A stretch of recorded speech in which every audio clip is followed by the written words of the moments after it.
Bienvenue sur le podcast À la rencontre des doctorants, podcast qui laisse la parole aux doctorantes et doctorants de l'école des Ponts Paris-Tech. Bonjour, c'est Anouk au micro pour ce nouvel épisode. Je rencontre aujourd'hui Max Beaurepaire, qui a réalisé sa thèse au laboratoire Eau Environnement Système Urbain sous la direction de Bruno Tassin, Johnny Gasperi et Rachid Driss. Bonjour Max. Bonjour. Ta thèse a pour titre « Évaluation de l'impact des activités urbaines sur le transfert de microplastiques dans l'atmosphère et leur infiltration dans les sols ». Pour commencer, peux-tu nous rappeler ce que sont les microplastiques et quel est leur rôle dans la pollution de manière générale ? Oui, alors merci pour l'accueil. En effet, je fais une thèse sur la pollution plastique. Les plastiques, c'est un matériel qui est assez complexe à définir de façon chimique.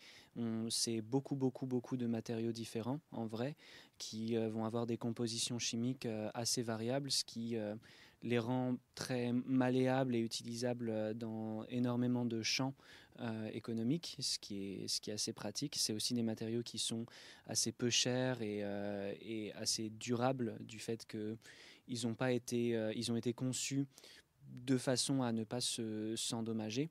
Par contre, ça représente du coup quelque chose qui est un gros problème à la fin de leur vie.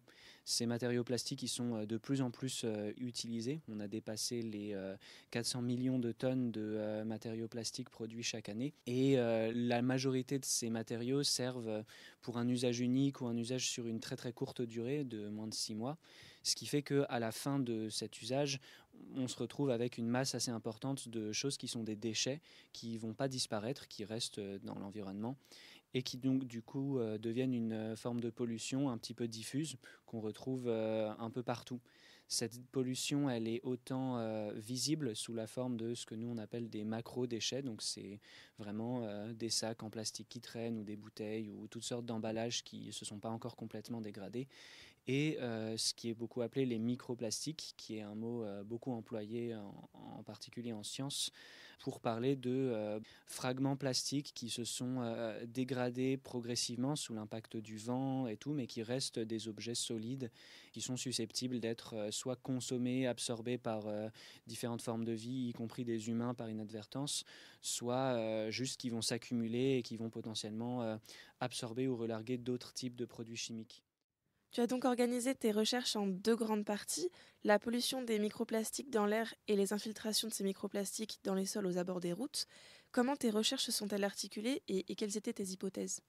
Dans mon laboratoire, on va faire de la métrologie environnementale et on va se poser la question combien il y a de plastique dans différents compartiments et qu'est-ce que c'est les liens, les flux d'un compartiment de l'environnement à l'autre essentiellement. Du coup, dans ma thèse, je me suis intéressé essentiellement à deux réservoirs majeurs. Le premier, c'est le compartiment atmosphère, qui peut être une source d'exposition aux microplastiques pour les humains ou les animaux sous forme de on le respire ou ça se dépose sur des aliments qu'on va consommer. Mais c'est aussi probablement avant tout, en tout cas c'est ce qu'on étudie le plus, c'est une source de transfert de microplastiques depuis la ville, où ils sont beaucoup produits sous forme d'usure un peu diffuse, vers les autres environnements. Et donc on s'est intéressé essentiellement aux retombées atmosphériques qui sont vraiment une étude de les microplastiques dans l'air sous forme de ce flux.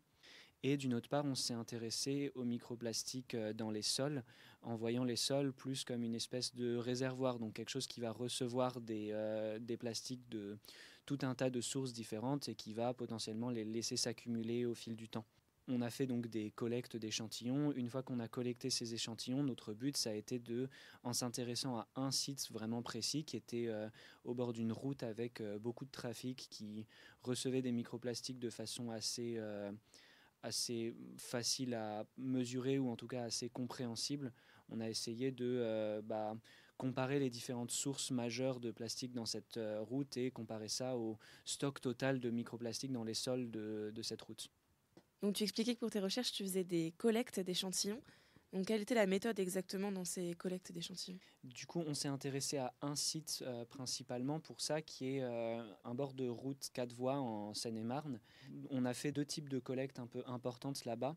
Alors c'est un site qui est assez compliqué, c'est pas un terrain très très agréable, c'est-à-dire que c'est une 4 voies, il y a plus de 20 000 véhicules qui passent par jour et la moitié d'entre eux c'est des camions.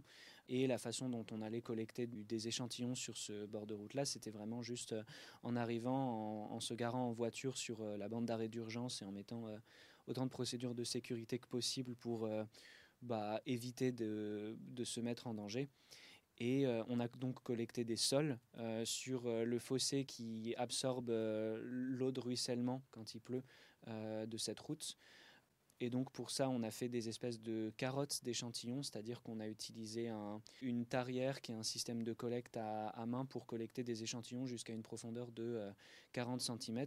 Ensuite, on a séparé ces espèces de carottes en différents sous-échantillons pour pouvoir regarder les microplastiques plus en profondeur versus ceux un petit peu au milieu et ceux vers la surface, en gardant cette stratification pour la suite des analyses. Et d'une autre part, ce qu'on a fait, c'est qu'on a collecté pendant toute une période, on a fait en fait un espèce de suivi dans le temps de l'accumulation de macrodéchets sur notre site, sur cette espèce de bord de route. Parce que ce qu'on a vu assez vite en découvrant le site, c'était qu'il y avait pas mal de débris, soit des débris d'accidents, soit des débris de type emballage et autres qui sont transportés ou alors jetés de manière accidentelle ou volontaire par les usagers de la route. Et donc on a voulu voir à quelle vitesse ces débris-là s'accumulent et est-ce qu'ils ne peuvent pas représenter une source importante de déchets et donc de microplastiques plus tard quand ils se dégradent. Avec ces échantillons que vous avez prélevés, vous les avez analysés, que retrouve-t-on dedans et comment on quantifie ce qu'il y a à l'intérieur ? Alors, une fois qu'on a collecté les échantillons, la première chose, c'est que les microplastiques, ça représente une toute petite fraction de ce qu'on va vraiment retrouver dans un échantillon donné. Et donc, la première chose qu'on fait en les collectant, c'est qu'on va devoir isoler les microplastiques du reste avec différents types de traitements chimiques. Ça représentait le plus gros de mon travail de thèse. En fait, au jour le jour, c'était vraiment du traitement chimique d'échantillons les uns après les autres. Ensuite, on les analyse avec différents types d'analyses selon ce qu'on va vouloir regarder sur ces échantillons de sol en particulier. Donc, on a fait des analyses par infrarouge pour retrouver et quantifier les microplastiques à proprement parler. Et donc avoir des informations sur le nombre et le type de débris plastiques qui sont dans les sols qu'on a regardés. On a aussi fait un autre type d'analyse qui s'appelle la pyrolyse couplée à une chromatographie gazeuse et une spectrométrie de masse. C'est un nom un peu compliqué, mais ça nous permettait de regarder de manière plus ciblée les particules qui se forment par l'abrasion de pneus sur la route, qui sont très difficiles à regarder par analyse infrarouge plus classique, mais qu'on pouvait regarder avec ce type d'analyse. Une fois qu'on avait ces résultats-là, on a en gros des idées sur la quantité, le type de particules de plastique qu'on va avoir dans ces échantillons. Et donc c'est à partir de ces données-là, sur nos échantillons de sol, mais aussi d'autres échantillons comme les échantillons de retombées atmosphériques, quelques échantillons d'eau, de l'eau qui ruisselait sur le bord de cette route, qu'on a pu faire une espèce de bilan de masse, donc regarder la masse totale de microplastiques dans le sol en extrapolant les données qu'on a obtenues et regarder également donc les flux en nombre de microplastiques par jour ou en masse de microplastiques par jour qui arrivaient depuis la route ou depuis l'atmosphère ou par la fragmentation de macrodéchets qui sont un peu cassés progressivement sur le site. Quels étaient les résultats ? Alors les résultats un peu importants, c'est en comparant ces différents types de sources, nous on s'attendait initialement à ce que le ruissellement de route ce soit probablement la source principale de microplastiques dans les sols qui s'accumulent. Et en fait visiblement c'est plutôt la fragmentation progressive de macrodéchets sur place qui a l'air d'être le truc principal qui forme des nouveaux microplastiques. Le deuxième gros résultat qu'on voit, c'est que la majorité des microplastiques dans le sol, en comparant différentes profondeurs, en fait, ils restent en surface.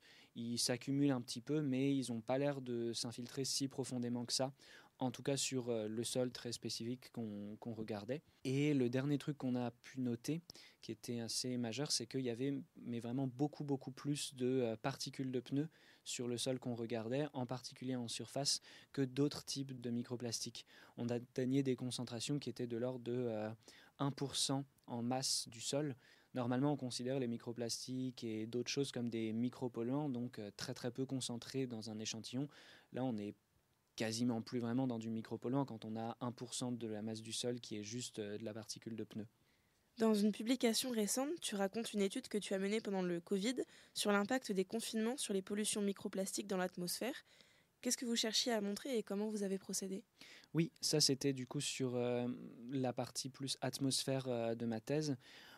En fait, on a vu le confinement et c'était un peu une occasion unique dans une certaine mesure de pouvoir étudier la pollution plastique depuis l'atmosphère dans un site où d'habitude il y a beaucoup d'activités urbaines et là spécifiquement temporairement il y avait plus personne, il y avait plus de trafic, il y avait plus de construction, il y avait plus d'activité sur le campus.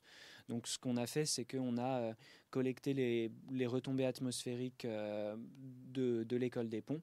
Donc pour ça on a un système avec un espèce d'entonnoir qui collecte tout ce qui tombe de l'atmosphère et ensuite on fait les mêmes genres de traitements que ce qu'on a pu faire sur les sols que je présentais plus tôt. Ce qu'on a vu c'est que effectivement quand il y a moins de monde et moins d'activité urbaine autour d'un endroit, il y a aussi beaucoup moins de déposition de microplastiques sur cet endroit.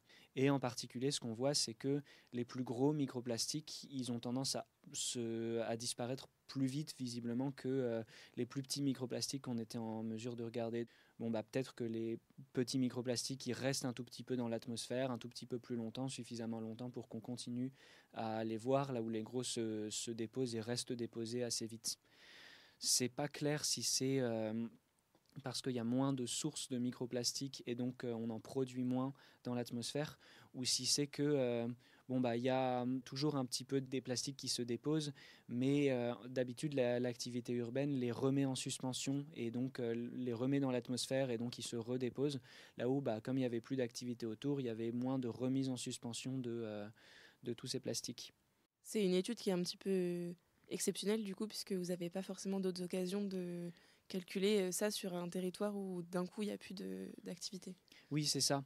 En fait, ce qui est compliqué quand on fait de l'étude en sciences de l'environnement, spécifiquement en voulant collecter des échantillons environnementaux, c'est qu'il y a très vite des problèmes de répétabilité. C'est très difficile de pouvoir collecter et comparer des résultats avec un seul paramètre qui va changer entre deux campagnes de collecte de données.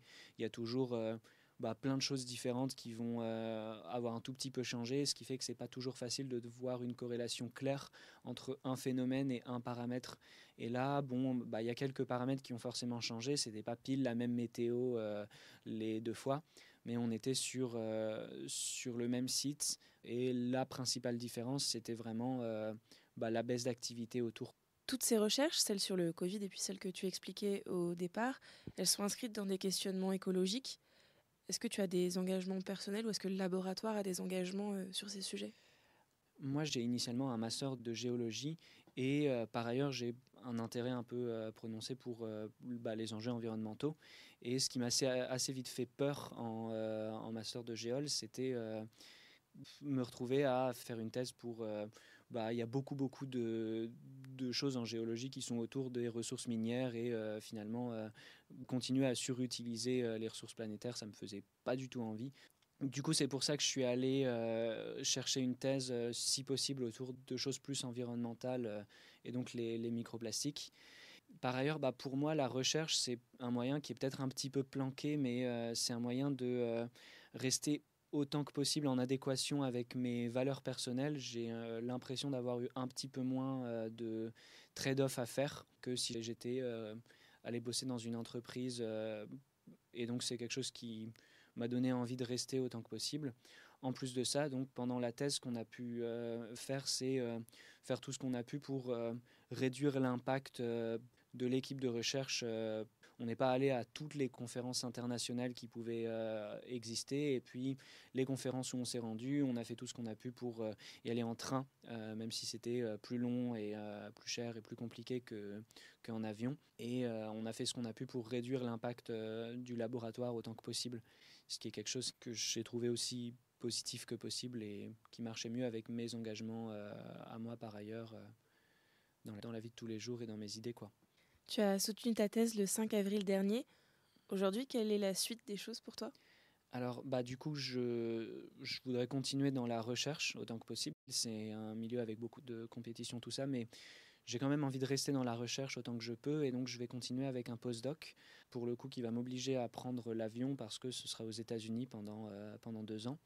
Je vais travailler sur quelque chose qui est un peu adjacent à ce que je fais là, c'est-à-dire que je vais beaucoup plus m'intéresser aux particules de caoutchouc de façon générale, les particules de pneus recyclés en particulier, qui servent pour des terrains pour enfants, des stades de foot en espèce de pelouse artificielle.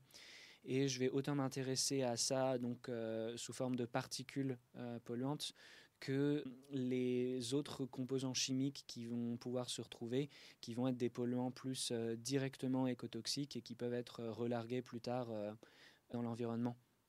Donc le but, c'est de faire un lien entre les micropolluants plus particulières, comme ces espèces de microplastiques très précis, et des choses qui sont plus écotoxiques mais qui sont plus dissoutes de façon générale.